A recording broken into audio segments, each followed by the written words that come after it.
Artinya apa dia? Itu nama diri, yakni yaksa dari negara Atawi. Oh, yaksa dari negara. Nah, artinya ya. Dan ini dia adalah anak buah seorang raja raksasa namanya Waisrawana, yakni penguasa dari utara artinya. Waisrawana. Nah, di Borobudur muncul lagi itu Waisrawananya, tapi kalau ini hanya di sini. Waisarana. Waisrawana. Ya, penguasa hutan dari utara. Wana itu hutan. Kayak Mendut kan tadi di grup saya sebut Venuwana. Venuwana itu hutan bambu. Artinya. Srimat Venuwana. Bangunan suci di hutan bambu. Srimat pakai C caka. Oh, Srimat. Ya.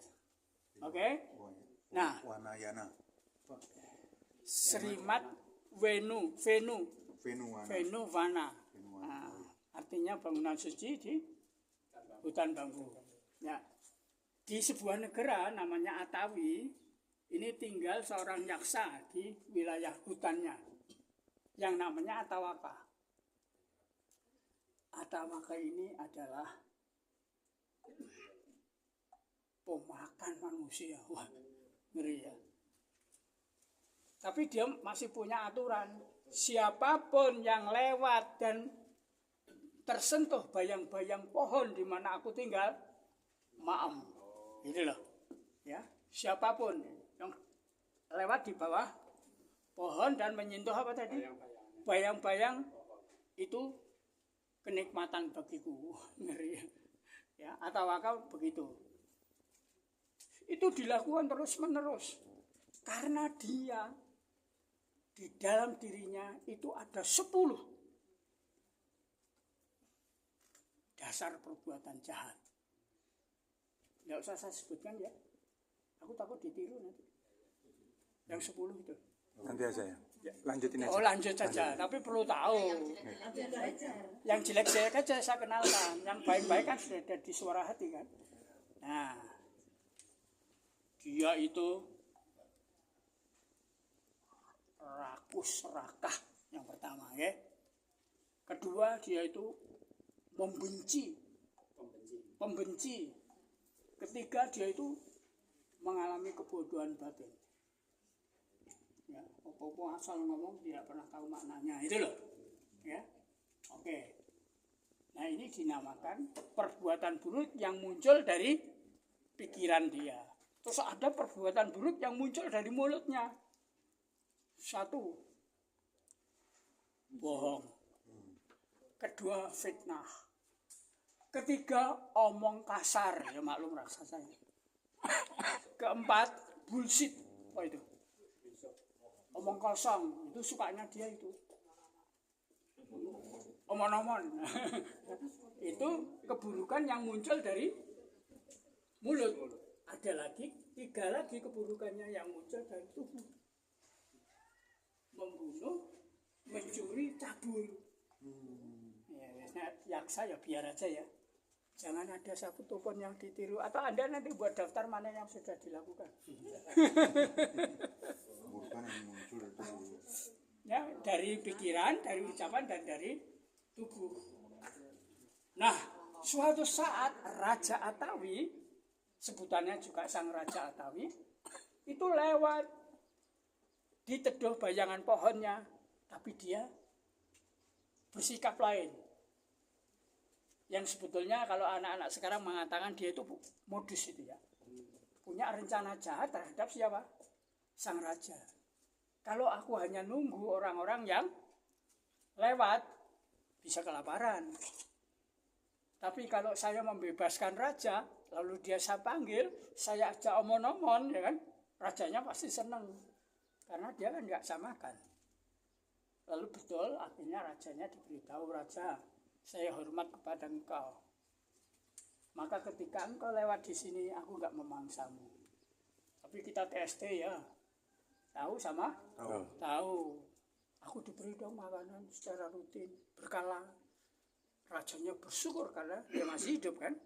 Lalu raja berjanji setiap 5 hari sekali kau akan kukirim manusia untuk konsumsimu. Nah, raja akhirnya menangkap orang-orang yang terpidana. Nah, di kerajaan itu kan juga ada banyak orang di penjara. Setiap 5 hari diberikan. Sedikit demi sedikit, lama-lama habis. Ya, tapi raja karena punya belas kasih, dia nggak mau memberikan nyawa warganya. Dia akan mempersembahkan anak tunggalnya. Makanlah tubuhnya dan minumlah darahnya, anakku yang kukasih. Kata si Raja Atawi, betul sebelum dipersembahkan pada Atawaka, anak itu didandani muah ya, dimuah. Ya. Ayo dimuah supaya tampil lebih ganteng. Ya itu putra mahkota loh, dipersembahkan. Anak tunggalnya loh dipersembahkan. Persis ketika Raja Atawi itu menyerahkan anaknya kepada Atawaka, di situ lewatlah Buddha. Ya. Bagi raja ini blessing in disguise. Ya. Karena Buddha sempat menyapa Atawaka juga. Ya. Sejahtera dan bahagia bagimu Atawaka. Sadu, sadu, sadu, bahasa sana artinya baik, bagus. Ya. Nah, kemudian Atawaka itu punya semacam janji pada dirinya, kalau Buddha bisa menjawab persoalanku, saya akan bersujud di depan Buddha.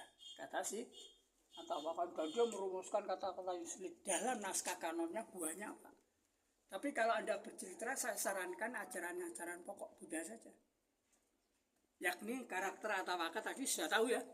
10 tindakan buruk. Kalau nama di kitabnya apa Mbak Retna? 10 tindakan buruk. Dasa aku salah. Aku salah itu baik, aku tidak baik. Dasa aku salah. Ya, itu bisa Anda ceritakan. Terus tindakan baik yang Anda ceritakan nanti yang dijadikan bahan diskusi antara Atawaka dan Buddha. Saya sarankan Anda boleh milih Pancasila, boleh milih Jalan Mulia 8 Unsur. Itu yang menarik untuk di Buddhis, dan itu kenalkan kepada tamu. Ada 8 jalan kebenaran dan Pancasila. Kalau mau dua-duanya karena waktunya masih cukup, dia ceritakan. Kalau kita kan kurang ini waktunya. Tak ceritakan yang tadi sudah ya. Intinya Atawaka tanya pada Buddha, apa betul tindakan itu membuat orang sengsara? Apa jawaban Buddha? Oh pasti ya. Orang serakah akan sengsara, orang membunuh akan sengsara, orang berzina akan sengsara enggak? Akan sengsara. Buddha, kalau saya mencintai kehidupan, saya bahagia enggak? Iya. Kalau saya jujur, iya. Otaknya main terus ini. Ya.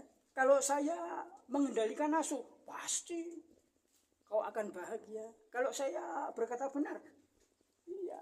Kalau saya menjaga kesadaran, pasti. Nah, masih banyak.